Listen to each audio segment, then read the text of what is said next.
The chains were cold against his wrists.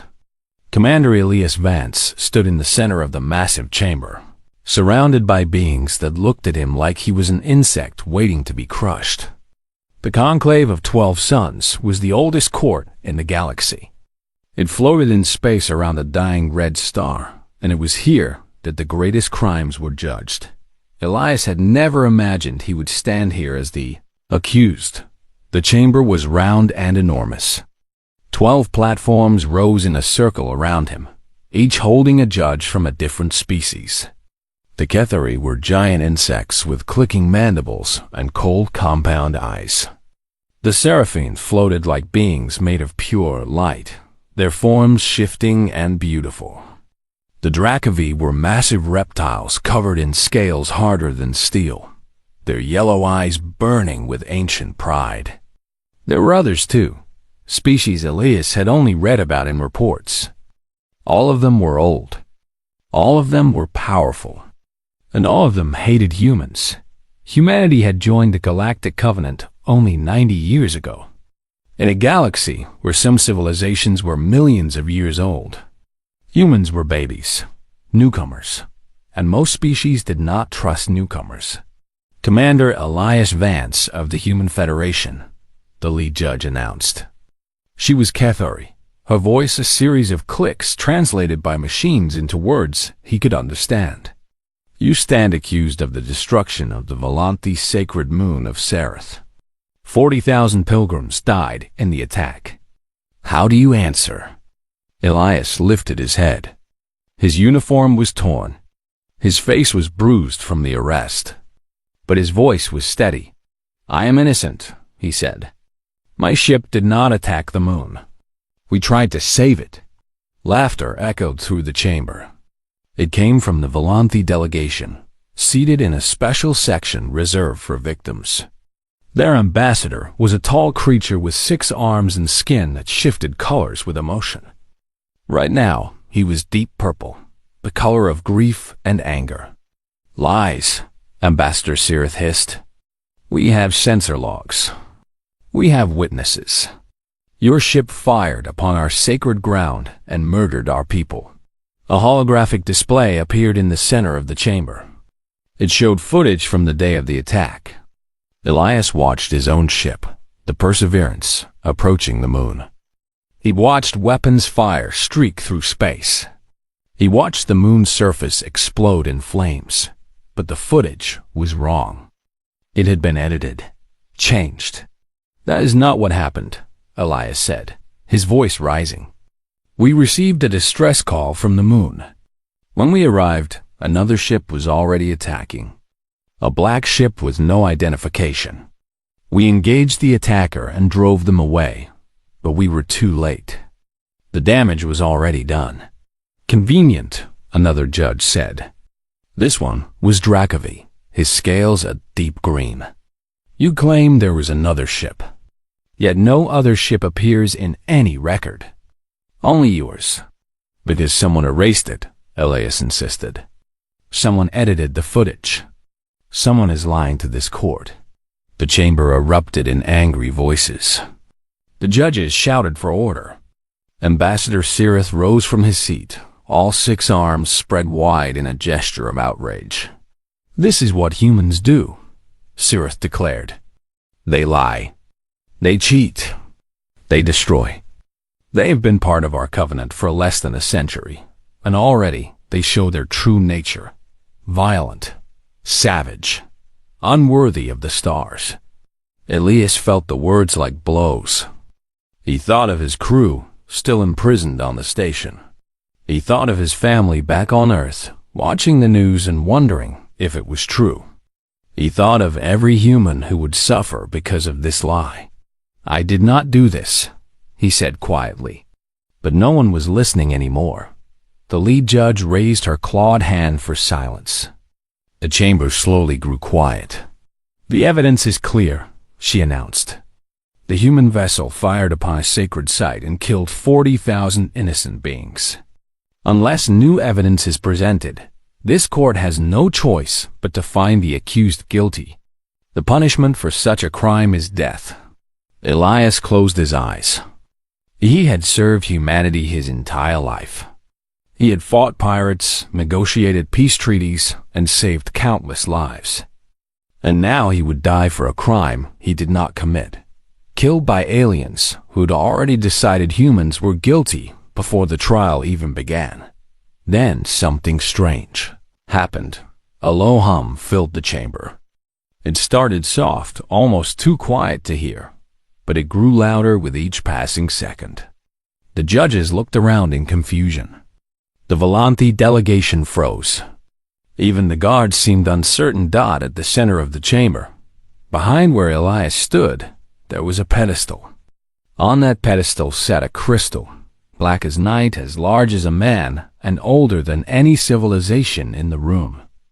It was called the Relic of Axiom. According to legend, it was created by the Precursors, the mysterious beings who had seeded the galaxy with life millions of years ago.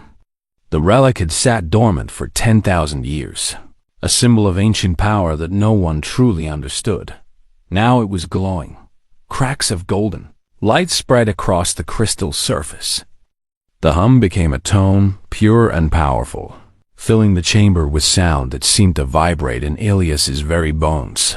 The lead judge stumbled backward, her compound eyes wide with shock. "Impossible," she whispered. "The relic has not awakened since the last bearer walked these halls," another judge finished, his voice trembling. 10,000 years ago. The light grew brighter. It pulsed like a heartbeat, each pulse stronger than the last. The entire station seemed to shake. Then a voice spoke. It was not loud, but everyone heard it. It did not come from any speaker or translator. It simply appeared in their minds, ancient and powerful and impossible to ignore. A soul stands accused. A soul cries for truth. "I shall weigh what has been hidden." The golden light exploded outward from the relic. It swept across the chamber like a wave, passing through walls and bodies and machines. When it touched Elias, he gasped. He felt something reach inside him, not his body, but his mind, his memories, his very soul. And then the light changed direction. It wrapped around him like a blanket, warm and protective, and lifted him off the ground. The judges watched in stunned silence. Ambassador Sirith's purple skin turned pale gray, the Volante color of fear. The voice spoke again, echoing through the minds of everyone present. "This soul speaks truth, but another soul in this chamber wears a mask of lies." The light from the relic turned, slowly, deliberately, toward the Volante delegation, and for the first time since the trial began, Ambassador Sirith looked afraid. The golden light filled the chamber like sunrise breaking through darkness. Elias floated in its glow, his chain still locked around his wrists, but somehow feeling lighter than before. He could feel the relic's presence in his mind, ancient, vast, and completely beyond his understanding. All around him, the most powerful beings in the galaxy stood frozen in shock. The Cathari judges clicked their mandibles nervously. The Seraphine, those beautiful creatures of pure light, dimmed themselves as if bowing before something greater. Even the proud Dracovi warlords lowered their massive heads. They had all heard stories about the Relic of Axiom. They had all thought those stories were just legends. They were wrong. "What is happening?" one of the younger judges demanded. He was Torvachi, a species known for their logical minds and their disbelief in anything they could not measure. "The relic is just a crystal. It has no power. This must be some kind of trick." The ancient voice answered him directly, and the young judge fell silent immediately. "I am no trick, child of logic. I was created before your species learned to walk upright. I have watched civilizations rise and fall like waves upon a shore. And I was made for one purpose, to find truth when lies threaten to destroy everything." The relic's light pulsed again, and suddenly the chamber was filled with images. They appeared in the air like ghosts, playing out scenes that only Elias had witnessed until now. His memories. Everyone watched as the memory images showed. the Perseverance receiving a distress signal. They saw Elias ordering his crew to respond immediately, even though they were supposed to be heading home after a long mission.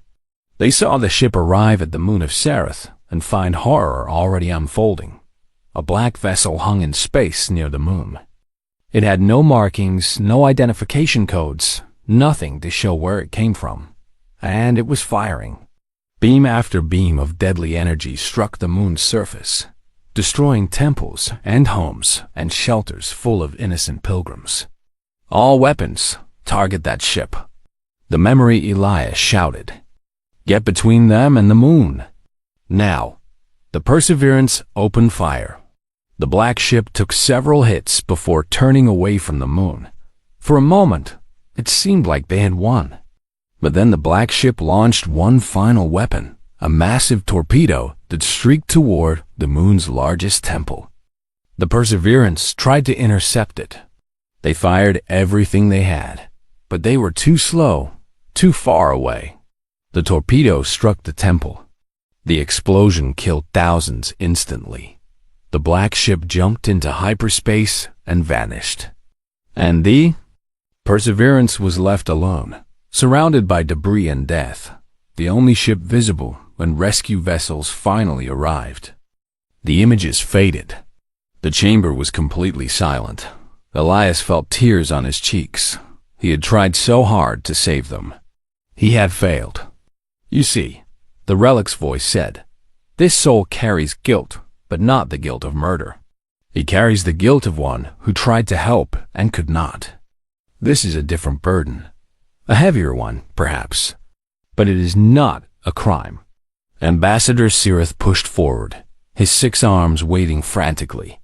This proves nothing. The human could have created these false memories. Everyone knows humans are skilled at deception. Their minds are chaotic and untrustworthy. You speak of deception, the Relic replied, and its tone grew colder. Let us speak of yours. The golden light shifted. It pulled away from Elias and reached toward the Volanti delegation like a hand stretching across the chamber. Ambassador Sereth backed away, but there was nowhere to run. The light touched him, and he screamed, "No, you cannot. I am a diplomat. I have immunity. This is against all laws of the Covenant." "I am older than you, Covenant," the Relic said simply. "I am older than your species, and I answer to a higher law than any you have written." The light wrapped around Sereth completely. He thrashed and fought, but it was useless. And then his memories began to play in the air, just as Elias's had. But these memories told a very different story. The chamber watched as Sereth met in secret with other Volanti officials. They wore the robes of the government's inner circle. They spoke in hushed voices about humanity, about how quickly the humans were spreading, how many allies they were making, how dangerous they might become in another century. "They must be stopped," the memory Sereth said, "before they grow too powerful to contain." "How?" another official asked. "The humans have done nothing wrong. The Covenant has no reason to move against them." Sereth smiled, a cold, cruel expression. That made his current self look even more monstrous. "Then we give them a reason. We give the Covenant a crime so terrible that no one will defend humanity. We make them monsters in the eyes of the galaxy." The memories continued. They showed Sereth ordering the construction of the black ship. They showed him selecting the moon of Sereth as the target, choosing it specifically because it was sacred, because the deaths there would cause maximum outrage. They showed him bribing technicians to edit the sensor logs, to erase any trace of the real attacker. And worst of all, they showed him receiving reports about the casualties and smiling. 40,000 dead, the memory Sereth said, reading from a datapad. "Perfect. This will be enough. The humans will burn for this." The images faded. The chamber remained silent, but now it was a different kind of silence. The silence of shock, of horror, of rage, barely contained. The Volanti delegation looked at their ambassador with wide eyes. Some of them clearly had not known. They looked sick, disgusted, betrayed. The Dracovi warlords rose to their full height, their scales bristling with fury. In their culture, killing your own people for political gain was the lowest form of cowardice. It was worse than murder. It was a betrayal of everything honorable. You, one of them growled, pointing at Cirith with a clawed finger. You are filth. You are less than filth. Cirith had fallen to his knees. His skin had turned gray, then white, colors of terror and despair. He could not speak. He could not move. He could only stare at the relic as it continued to glow above him. The truth is revealed, the relic announced. The accused is innocent. The accuser is guilty. But there is more. Elias looked up, confused. What more could there be? The relic's light returned to him. It circled around him slowly, examining him in a way that felt strange and intimate. He could feel it looking not at his body, but at something deeper, something he did not even know he had. This soul, the relic said, and for the first time, there was something like wonder in its ancient voice. This soul carries the mark. The golden light concentrated over Elias's chest. It grew brighter and brighter until he had to close his eyes. He felt heat, not painful, but intense. And then he felt something change inside him, like a door opening that had been locked his entire life. When he opened his eyes, he looked down at his chest. His uniform had burned away in a perfect circle over his heart.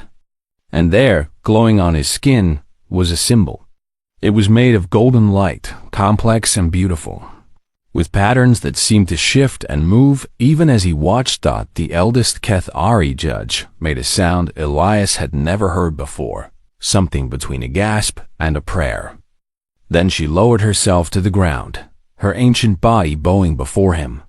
The bearer, she whispered. After 10,000 years, the relic has chosen a new bearer of justice. One by one, the other judges followed. They bowed not to Elias the human, but to what he had become. Something new, something ancient, something the galaxy had almost forgotten. And Elias stood in chains, a glowing mark on his chest, wondering what his life had just turned into. The chamber had descended into chaos. Voices shouted in a dozen different languages. Translators struggled to keep up. Guards moved toward the Volanthi delegation, their weapons drawn. Ambassador Cirith remained on his knees, his gray skin now almost white with terror. But Elias heard none of it. He stared at the mark on his chest, watching it pulse with soft golden light. It felt warm against his skin, like sunlight on a summer day. But it also felt heavy, heavier than anything he had ever carried. He could sense something vast connected to it, something that stretched across the galaxy and perhaps beyond. What is happening to me? He whispered. The relic answered him, its voice now speaking directly into his mind so that only he could hear. You have been chosen, child of Earth. The bearer of justice is a sacred duty. When great wrongs threaten the balance of the galaxy, the bearer is called to act. You cannot be deceived while serving this purpose. You cannot be harmed while pursuing truth. And you cannot rest until balance is restored. Elias shook his head slowly. I am just a soldier, a diplomat. I am nothing special. That is exactly why you were chosen. Before Elias could respond, a Kethari guard approached and removed his chains. His wrists were red and raw, but he barely noticed. The guard bowed deeply before stepping away, unable to meet his eyes. The eldest judge rose from her bow and addressed the chamber. Her voice was shaking, something Elias suspected did not happen often. The relic has spoken. Commander Elias Vance is declared innocent of all charges. Furthermore, he's been marked as the bearer of justice, a title that has not existed for 10,000 years. She paused, clicking her mandibles nervously. The court must now decide what to do with the true criminal. All eyes turned to Ambassador S.Y. Arith. The Volanthi was trying to stand, but his legs would not support him. Two of his own delegates stood apart from him, their faces showing disgust and betrayal. They had not known. The conspiracy had been kept secret even from most of the Volanti government. "This is not possible," Cirith said, his voice cracking. "The relic is a myth, a fairy tale. These memories could be fabricated. The human must have corrupted it somehow." "Silence," one of the Dracovi warlords growled. He stepped down from his platform, his massive body making the floor shake with each step. "You murdered your own people. 40,000 innocent lives, children, families, pilgrims who sought only peace. And you did it for politics, for power, for fear of a species that has done nothing to you." Cirith pointed at Elias with a trembling arm. "Humans are dangerous. They spread like a disease. In another century, they will dominate this galaxy. I was protecting our people." "You were protecting yourself," another judge said. She was Seraphine, her light form flickering with anger. "The relic showed us your memories, Ambassador. We saw you smile when you learned how many had died. You felt no guilt, no remorse, only satisfaction that your plan had worked." Cirith had no answer. He looked around the chamber, searching for allies, but found none. Even the other Volanti would not meet his eyes. Elias watched all of this in silence. The mark on his chest pulsed steadily, and with each pulse, he felt something strange, a sense of clarity he had never experienced before. He could look at Cirith and see not just a criminal, but the full weight of his crimes. He could feel the echoes of 40,000 souls crying out for justice. It was overwhelming. It was terrifying. And somehow, it also felt right. What should be done with him? The eldest judge asked. She was looking at Elias now, waiting for his answer. "Bearer, the relic has chosen you as its voice. The punishment is yours to declare." Elias blinked. "May, I have no authority here. I am not even a citizen of your covenant." "You hold the highest authority in this galaxy," the judge replied. "The bearer of justice speaks for the precursors themselves. Your word is law in this matter." Elias looked at Cirith. The ambassador stared back at him with wide, terrified eyes. He was waiting for death. He expected death. Part of him probably wanted death. It would be simpler than facing what he had done. But something inside Elias rejected that idea. The mark on his chest grew warmer, and he understood what justice truly required. "Death is too easy," he said quietly. The chamber fell completely silent. "You killed 40,000 people. Their families will grieve forever. Their communities will never recover.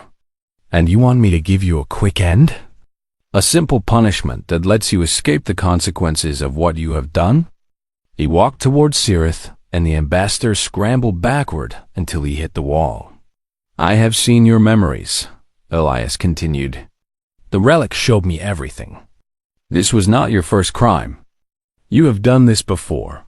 Smaller massacres, blamed on other species. You have built your career on the bodies of innocents." Gasps echoed through the chamber. Even the judges looked shocked. "Is this true?" The Dracovi warlord demanded. Elias nodded.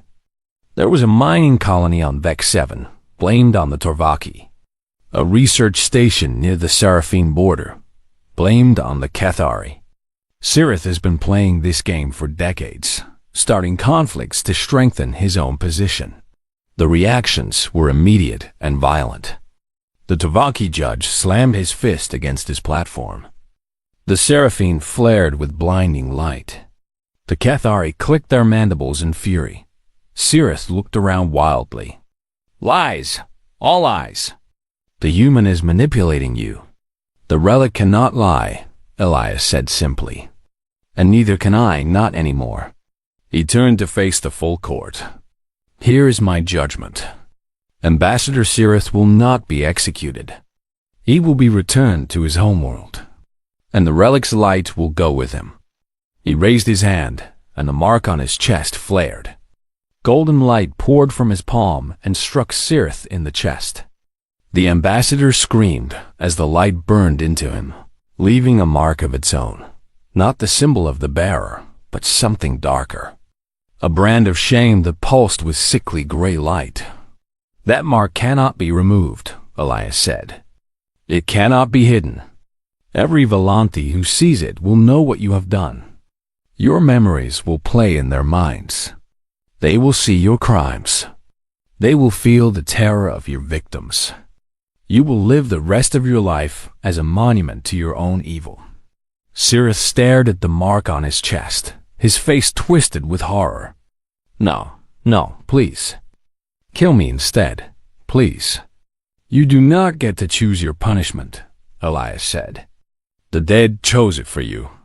Every pilgrim you murdered. Every family you destroyed. They want you to live, Ambassador. They want you to suffer. And so you will.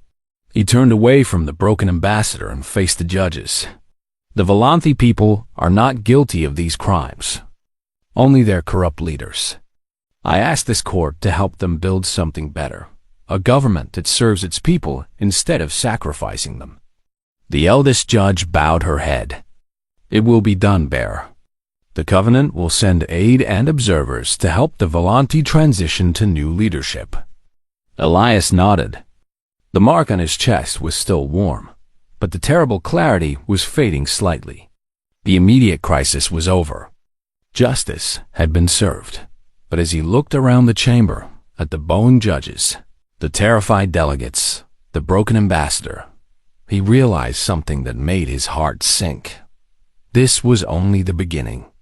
The galaxy was full of injustice, full of hidden crimes and ancient wrongs. And now he was responsible for all of it. The bearer of justice had awakened, and his work had just begun.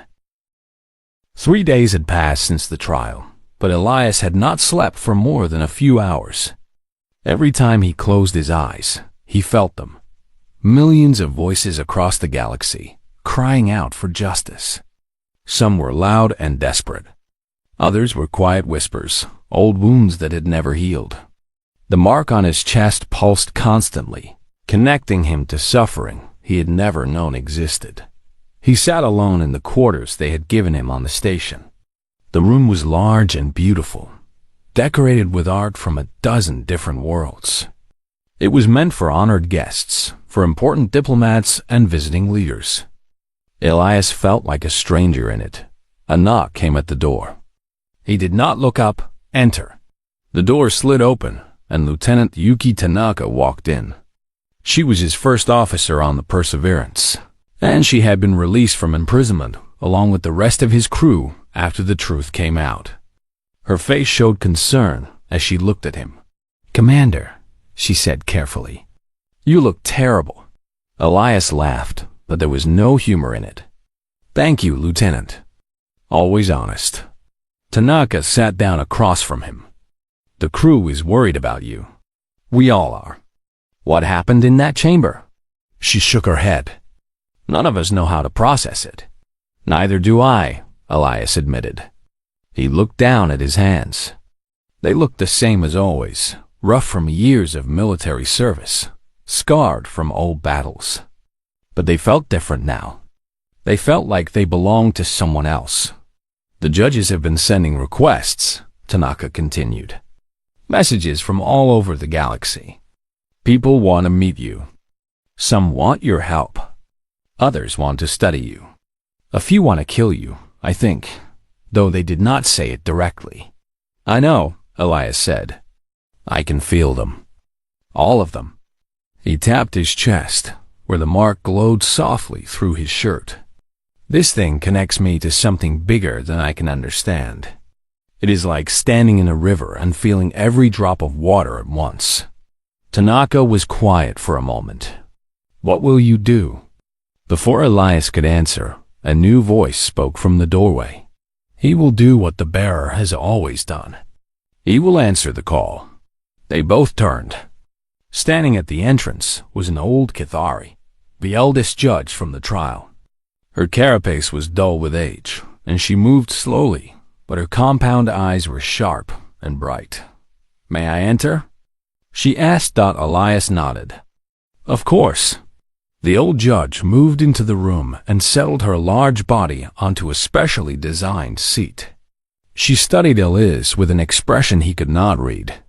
"I am called Vethkira," she said. "I have served this court for 300 years. I never thought I would see the relic awaken in my lifetime. I certainly never thought it would choose a human." "That makes two of us," Elias said quietly. Vethkira made a clicking sound that might have been a laugh. "You are handling this better than most would." The last bearer, 10,000 years ago, was a seraphim named Luminax. When the relic chose them, they refused the calling for nearly a decade. They could not accept the burden. What changed their mind? "A war," Vethkira said. "A great war that threatened to destroy half the galaxy."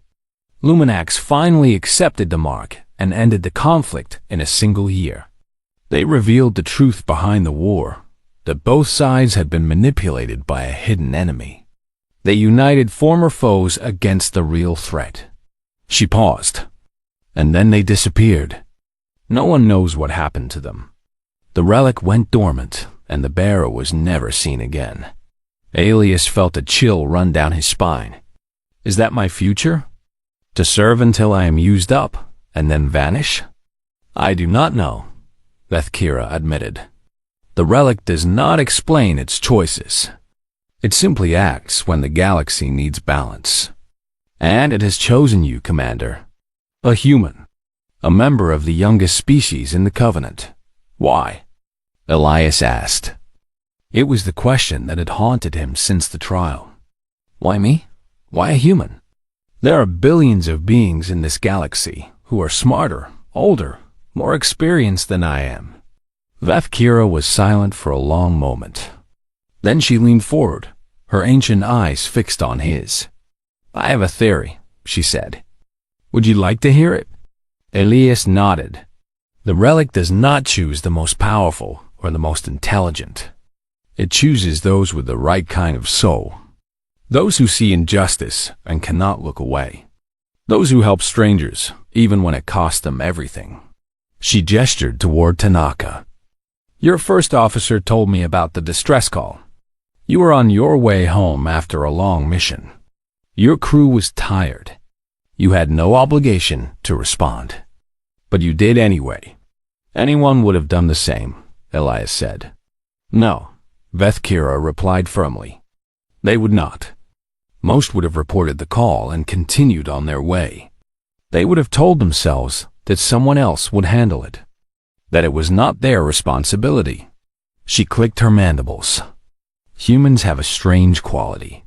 You are young and often foolish. You make terrible mistakes.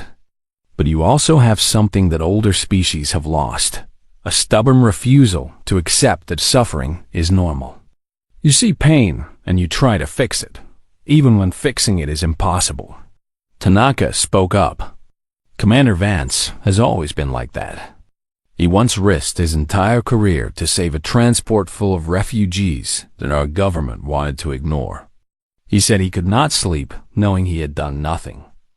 Vethkira nodded. "That is why the relic chose you, Commander. Not because humans are better than other species, but because you have not yet learned to be cynical. You have not yet accepted that injustice is simply how the universe works. And that makes you exactly what the galaxy needs right now." Elias sat with her words for a long time. The mark on his chest pulsed steadily, and he could feel the distant cries for help growing clearer. There were so many, too many. He could spend 1,000 lifetimes and never answer them all, but he could start. He could try. "What happens now?" he asked. Vethkira stood slowly. "That is your choice, bearer. The relic gives you power and purpose, but it does not command you. You must decide how to use this gift." She moved toward the door, then paused and looked back. "But I will tell you this. The galaxy is watching. What you do next will shape how every species sees humanity for generations to come. You can prove that the relic chose wisely. Or you can prove that Ambassador Cirith was right about your kind." She left without another word. Elias sat in silence. Tanaka watched him carefully. "Commander?" she said finally. "What are you thinking?" Elias stood. He walked to the window and looked out at the stars. Billions of points of light. Each one a sun with its own worlds, its own civilizations, its own injustices. "I am thinking," he said slowly, "that I did not ask for this. I do not want this power. I am scared of what it means and what it will cost me." He turned to face her. "But the relic chose me anyway. And those voices I hear, those cries for help, they are real. Real people suffering real injustice. And I cannot ignore them. I cannot look away and tell myself it is not my problem." He took a deep breath. "Prepare the Perseverance, Lieutenant. We have work to do." Tanaka smiled, the first real smile he had seen from her in days. "Yes, Commander." "Where are we going?" Elias closed his eyes and listened to the mark. Among the millions of voices, one called out clearer than the others. A small colony on the edge of known space. A powerful corporation exploiting the workers there. People dying in mines while their families starved. "There is a colony called Nexus 9, he said. "Something is very wrong there. That is where we start." Tanaka nodded and left to carry out his orders. Elias remained at the window, watching the stars. The mark on his chest glowed brighter than before, as if approving of his choice. The bearer of justice was ready to begin his mission, and the galaxy would never be the same. 6 months had passed since the trial at the Conclave of 12 Suns. In that time, Elias Vance had traveled to 19 different worlds and delivered justice to each one. He had exposed corrupt governors and criminal syndicates. He had freed slaves and stopped wars. He had faced the most powerful beings in the galaxy and forced them to answer for their crimes. And with each mission, his legend grew. The Perseverance dropped out of hyperspace above Earth. Elias stood on the bridge, watching his homeworld grow larger in the view screen. Blue oceans, green continents, white clouds swirling in familiar patterns. He had not seen it in over a year. "Commander," Tanaka said from her station, "we are receiving thousands of messages. The whole planet knows you are coming." Elias nodded. "I expected that." Earth had changed since his trial. Humans everywhere had watched the footage of the Relic awakening and choosing one of their own. They had seen the truth about the Volanthi conspiracy. They had watched their species transform from accused criminals to holders of the highest honor in the galaxy. For many humans, Elias had become a hero, a symbol of everything humanity could achieve. His face appeared on screens and posters across dozens of colony worlds. Children played games where they pretended to be the bearer of justice. For others, he had become something more complicated. A reminder that the galaxy was watching. A challenge to do better, to be worthy of the legacy he carried. And for some, the powerful, the corrupt, the cruel, he had become something to fear. "Take us into orbit," Elias ordered. "I need to address the United Earth Council." The ship moved into position, and Elias made his way to the communication center. The message he was about to send would reach every human settlement in the galaxy. He had thought carefully about what to say. When the transmission began, he was standing alone in front of a simple gray background. No flags, no symbols, no decorations. Just a man with a glowing mark on his chest and the weight of the galaxy on his shoulders. "My name is Elias Vance," he began. 6 months ago, I stood accused of a terrible crime. The galaxy thought humanity was guilty. They thought we were violent, savage, unworthy of the stars. He paused. They were wrong about me. But the question they asked was still important. What kind of species are we? What will we become as we grow and spread across the galaxy? Will we prove our critics right, or will we show them something they never expected? He touched the mark on his chest. The Relic of Axiom chose me for a reason. Not because I am the strongest or the smartest. Not because humans are better than other species. It chose me because of a simple decision. When I heard a call for help, I answered. Even though I was tired. Even though it was dangerous. Even though I had every excuse to ignore it. That choice is the only thing that matters. That is what defines us as individuals and as a species. Not our technology or our power, but the choices we make when no one is watching. The help we give when no one would blame us for walking away. He looked directly into the camera. I have seen terrible things in these 6 months. Injustice that has lasted for centuries. Suffering that the galaxy has simply accepted as normal. And I have also seen hope. Beings who fight against the darkness, even when they have nothing. Who refuse to give up, even when the odds are impossible. Humanity is new to this galaxy. We have so much to learn. But we also have something to offer. A fresh perspective, a stubborn refusal to accept that things cannot change. The older species have forgotten what justice looks like. They have made peace with corruption and cruelty. We have not. Not yet. I am asking you to help me keep it that way. Every choice matters. Every act of kindness creates ripples. Every time you help a stranger, you prove that the Relic chose correctly. Every time you stand up to injustice, no matter how small, you represent our entire species. I cannot be everywhere.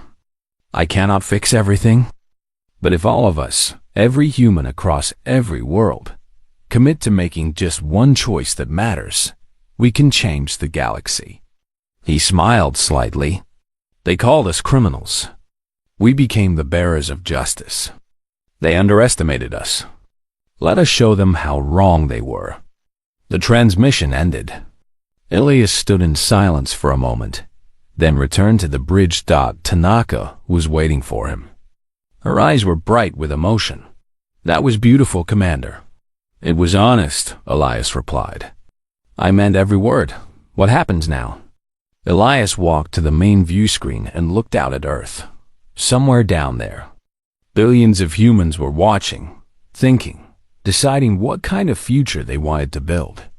Now, he said, we get back to work. As if in response, the mark on his chest pulsed. A new voice reached him across the vast distances of space, a cry for help from a colony on the other side of the galaxy. Something was happening there. Something unjust. Something that needed to be stopped. Elias closed his eyes and listened. The voice belonged to a child, a young girl whose family had been taken by raiders. She was alone and afraid, hiding in darkness, praying for someone to help her. Set a course for the outer reaches, Elias ordered. Maximum speed. Yes, Commander, Tanaka replied without hesitation. The crew moved to their stations, and the Perseverance began to turn away from Earth. As the ship accelerated toward the stars, Ilias thought about everything that had happened since his trial. He thought about the fear he had felt standing in chains, believing he was going to die for a crime he did not commit. He thought about the shock of the Relic's awakening, the burning sensation as the mark appeared on his chest. He thought about Ambassador Sirith, now living on his homeworld as a marked outcast, forever branded with his crimes. He thought about the Volanti people, struggling to rebuild their government without the corruption that had poisoned it for so long. And he thought about the future, a galaxy slowly changing, learning that justice was not just a word, but a force that could not be ignored. Learning that humans, those young and foolish newcomers, were the ones who had reminded them what it meant. The Perseverance jumped into hyperspace. The stars stretched into lines of light, and the ship hurtled toward its destination. In his quarters later that night, Elias finally allowed himself to rest. The mark on his chest still glowed, still connected him to the cries of the suffering. But he had learned to quiet the noise enough to sleep. Before he closed his eyes, he thought about what Vethkira had told him, that the last bearer had disappeared after completing their mission. He wondered if that would be his fate too. He wondered if there would come a day when the galaxy no longer needed him, but that day was not today. Today, there was a child waiting for rescue. Today, there were wrongs to be righted and truths to be revealed. Tomorrow would bring new challenges, new enemies, new injustices that demanded attention, and Elias would face them all. Not because he was special or powerful, but because he had made a choice, the same choice that had started everything. The choice to answer when someone called for help. He smiled in the darkness of his quarters. The galaxy had declared humanity guilty. The Relic had declared them worthy. And now Elias Vance, the bearer of justice, would spend the rest of his life proving that the Relic was right, one choice at a time, one soul at a time, until justice was no longer a legend, but a reality that every being in the galaxy could feel. The Perseverance flew on through the endless night, carrying its human crew toward the next mission, the next challenge, the next chance to make the universe a little bit better than it was before.